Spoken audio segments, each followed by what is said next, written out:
देखिए, मैं हूँ नई दिल्ली के जंतर मंतर पर, और नई दिल्ली के जंतर मंतर पर काफी संख्या में लोग यहाँ पर मौजूद हैं। हमारे साथ आरएलडी से विधायक जी हैं, मोहम्मद गुलाम जी, जो कि मेरठ से आए हैं। सर, जिस तरीके से आज यहाँ पर लाखों की संख्या में भीड़ एकजुट हुई है, क्या कुछ कहना चाहेंगे?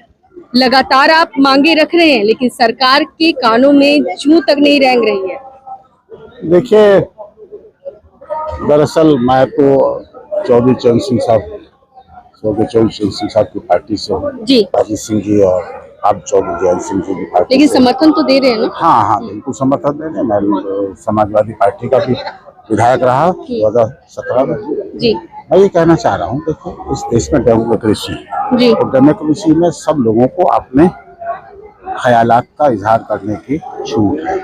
जो वो छूट है तो अपने अभिव्यक्ति की आजादी तो अब इसमें कोई आदमी अगर अपने हित की, अपने समाज के हित की, या इस दबे कुचले समाज के हित की, इन मेहनत कशों की बात रखेगा, किसान हो, मजदूर हो, तो क्या उसको अधिकार नहीं पहुंचता?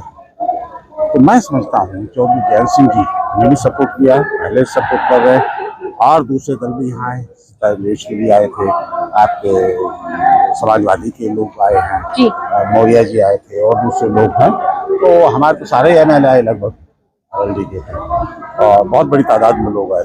तो मैं ये कहना चाहता हूँ कि आवाज़ को इस तरह से जनतांत्रिक व्यवस्था में दबाया नहीं जा सकता, इस तरह से डरा के, धमका के दबाया नहीं जा सकता। हम कहते हैं इस घटना की जांच हो, और जांच उस तरह से हो कि इसके पीछे कौन लोग हैं वो कुछ सामने आए। आपको क्या लगता है, क्या है ये राजनीति के तहत किया गया है या फिर एक द्वेष में करवाया गया है? क्या लगता है? अपनी भी तो कुछ आपकी सोच होगी ना कि इस बिहाफ पे एक चंद्रशेखर आजाद साहब एक आजाद परिंदे की तरह से बहुत ऊंची उड़ान दिख रही थी, वो ऊंची उड़ान उड़ने जा रहे हैं।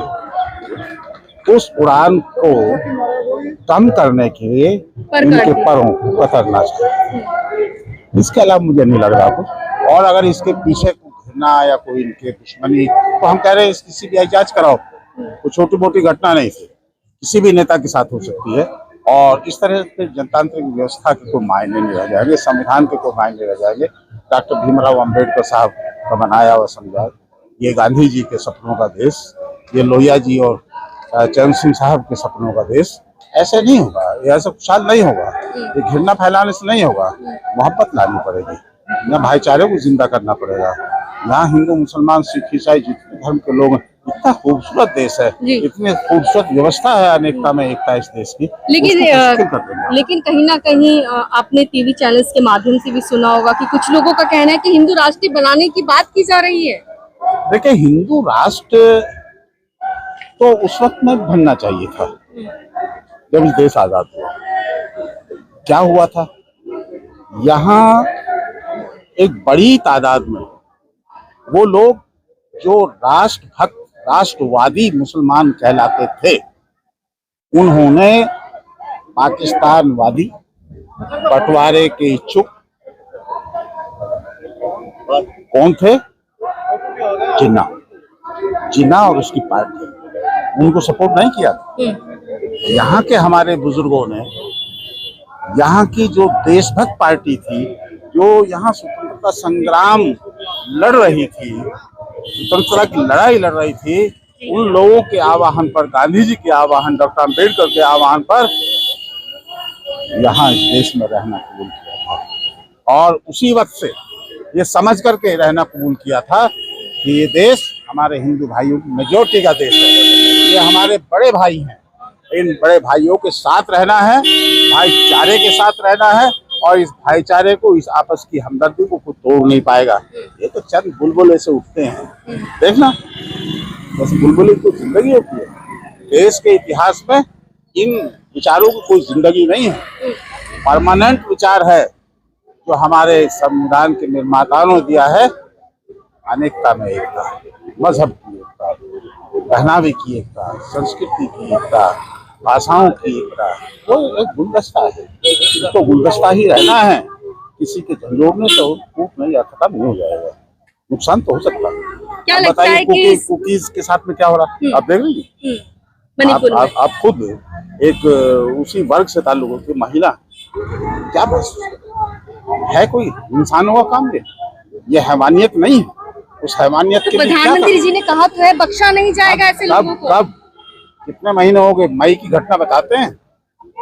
इतनी कमजोर हमारी इंटेलिजेंस है, इतने कम हमारे खबर देने वाले एजेंसीज हैं कि हमें मई की घटना अब हम कह रहे हैं कि बख्शा नहीं जाएगा कोई। अब तक तो बिहाइंड द बार्स होना चाहिए था, सख्त से सख्त सजा मिलनी चाहिए थी। आपको लगता है कि वहाँ पे मौजूद जो बीजेपी के मुख्यमंत्री हैं हेमंत राव जी को क्या इस्तीफा दे देना चाहिए? साहब बिल्कुल, शर्म उनको मगर नहीं आती, इस्तीफा देकर के राष्ट्रपति शासन लागू हो जाए। अगर उनको नहीं आती। एक लोहिया जी थे जी, एक सम्मिलित सरकार बनी है, आपके पैदाइश से पहले की बात कर रहे हैं, और उसमें समाजवादी की सरकार थी। एक आंदोलन में 3 किसान मर गए, चुनी हुई सरकार को गिरा दिया था।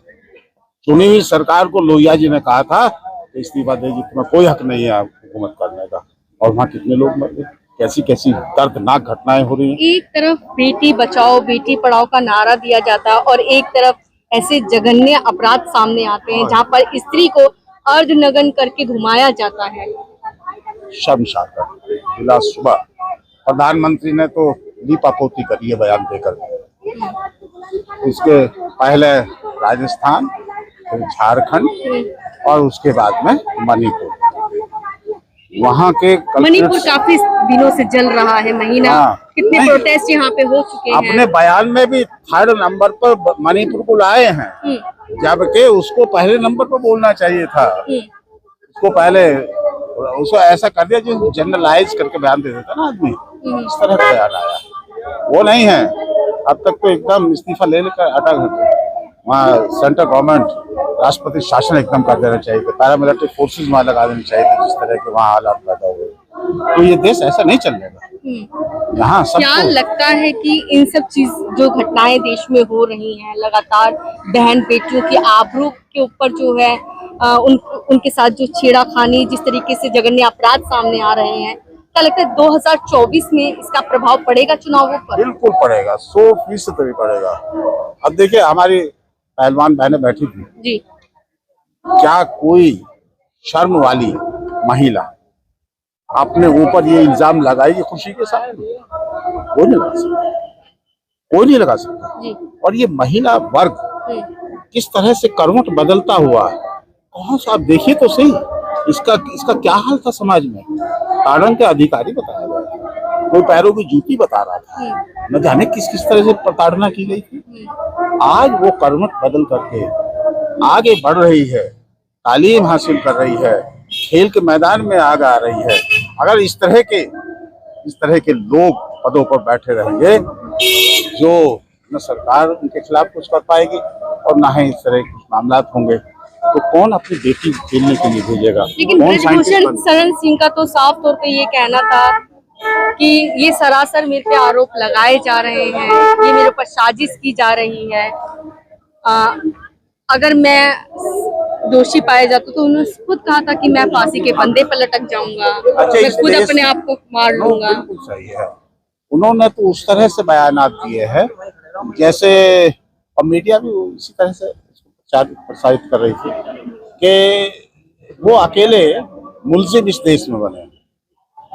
आप सर्वे करिएगा, अब बेल पे बेल मिल तो रही है उनको। नहीं, कितने लोग हैं जो जेल चले गए, उधर FIR हुई, बयान हुए और उधर जेल, बाद में जमानत हुई रहेगी। क्यों हिम्मत नहीं जुटा पा रही है सरकार?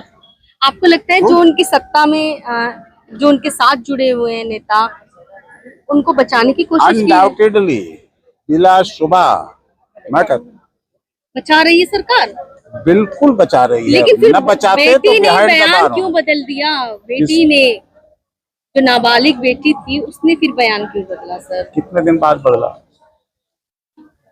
जब धरना खत्म होने के कगार पे पूरा आ गया तो इसने आपको मौका लगता है इस पे भी दबाव बनाया गया था? तो हो सकता है, लेकिन मैं कौन कहने वाला। नहीं, मैं तो आपकी वहाँ कुछ- उसको बहुत करीब क्या से लगता है, लगता क्या है आपको, ऐसा किया गया होगा? नहीं, कुछ भी हो सकता, कुछ कुछ भी हो सकता।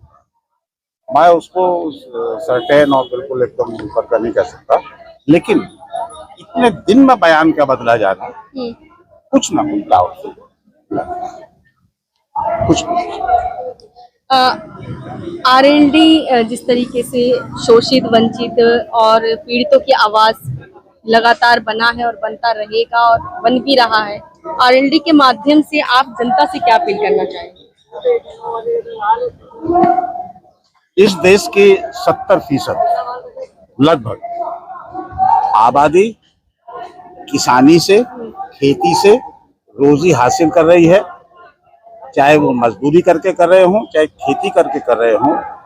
अगर इस देश का 70% रोजी कमाने वाला खुश नहीं होगा तो ये देश खुशहाल नहीं हो पाएगा। चौधरी चरण सिंह जी हमारे नेता कहा करते थे, देश की खुशहाली का रास्ता खेतों और खलिहानों से होकर गुजरता। मतलब आप कहना चाह रहे हैं जो किसान है वो नाखुश है? नाखुश हैं, किसान नाखुश हैं। हमें बताइए, जितने संस्थान बेच दिए गए, जितने संस्थानों को प्राइवेटाइजेशन कर दिया गया, ये जिन लोगों को किसी तरह से संविधान में व्यवस्था करके पीछे से थोड़ा सा सहारा दे करके आगे लाने की कोशिश की, लेकिन क्या किसानों उनके को, हितों का किसानों के खाते में जो है 6-6 हजार रुपए आते हैं, आज भी आते हैं, और उनके जो 3 काले कानून थे वो भी वापस ले लिए गए, तो किसान तो खुश है ही ना। आप किसानों में थोड़ा जाकर के देखिए, 2-4 को ही बुलवा देते हैं, बहुत लोग।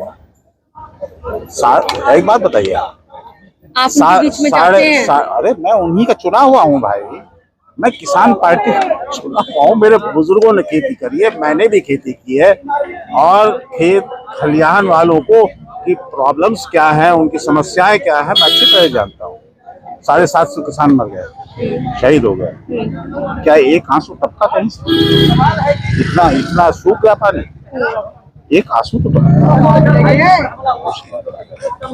बाद में वो बिल वापस। मतलब किसानों का जो आंसू है वो पानी है, और जो सत्ता में बैठे सत्ताधारी हैं उनका आंसू खून है, आप ये कहना चाह रहे हैं? वो आप उल्टा कह रही हैं, आप उल्टा कह रही हैं। मैं सिर्फ ये कहना चाहता हूँ मैं सिर्फ ये कहना चाहता हूँ कि किसान के साथ में इतना जुल्म हुआ, 750 किसान शहीद हो गए, तो जो जिम्मेदार हैं सरकार में, उन लोगों की आंखों से एक आंसू तो आ जाना चाहिए। वैसे तो एक शेर भी सुना दूं आपको, रगों में दौड़ने फिरने के हम नहीं कायल, रगों में दो, जो खून वाली बात आप, रगों में दौड़ने फिरने के हम नहीं कायल, जो आँखी से न टपके वो लहू क्या। सबकी रगों में दौड़ता है, लेकिन गरीब, मजदूर, परेशान हाल, बुजुर्ग और जिन लोगों के साथ में ज्यादती हो रही है, जुल्म हो रहा है, अगर उनको देख करके आदमी की आंखों में खून न टपके, खून टपकने से मुराद ये है उसकी रोना ना आए, तो फिर ये दिल कुछ नहीं है, वो खून बहना कुछ नहीं है। इसलिए गरीबों के लोगों को थोड़ा सहारा दिया जाना चाहिए, वही हो रहा है। अब तक आप किसानों के बीच में जाकर के उनकी कितनी मदद कर चुके हैं? मेरा तो ओढ़ना बिछोना ही हुआ है बाबा। उनकी जो भी समस्याएं हैं, जो भी समस्याएं आती हैं, सब मैं हाजिर रहता हूँ 24 घंटे। मैं तो उन्हीं कोई के भी लिए आपके समक्ष आता है तो आप उनके उन्हीं का सेवक हूँ। विदाउट एनी मिलते हैं आप उनसे? Without failure 24 hour my door are open. मतलब कोई भी आपके दरवाजे without any discrimination of caste, creed और रिलीजन। मतलब कोई धर्म नहीं, कोई जाति नहीं, कोई भी आपके समक्ष आता है तो आप उसकी सुनवाई तुरंत करते हैं? मैं एजुकेशन पे काम किया है, वहाँ उनके कल्याण के लिए काम कर रहा हूँ, चूँकि वो अपने रिप्रेजेंटेटिव को कल्याण के लिए ही चुनते हैं। जी, तो मैं आई एम अवेलेबल फॉर। तो विधायक जी का साफ तौर पे कहना है कि किसानों के लिए जब तक ये है और इनकी पार्टी है तब तक उनकी मदद के लिए हमेशा 24 घंटे ये लोग खड़े रहेंगे, चाहे वो रात हो, दिन हो, कभी भी हो, उनकी हमेशा जितनी भी मदद हो सकेगी और कहें तो शोषित, वंचित और पीड़ितों की आवाज ये हमेशा उठाते आए हैं, उठाते रहेंगे। जिस प्रकार से आज चंद्रशेखर जी के लिए सुरक्षा की जो मांग की जा रही है उसका भी कहीं ना कहीं ये लोग समर्थन कर रहे हैं। धन्यवाद।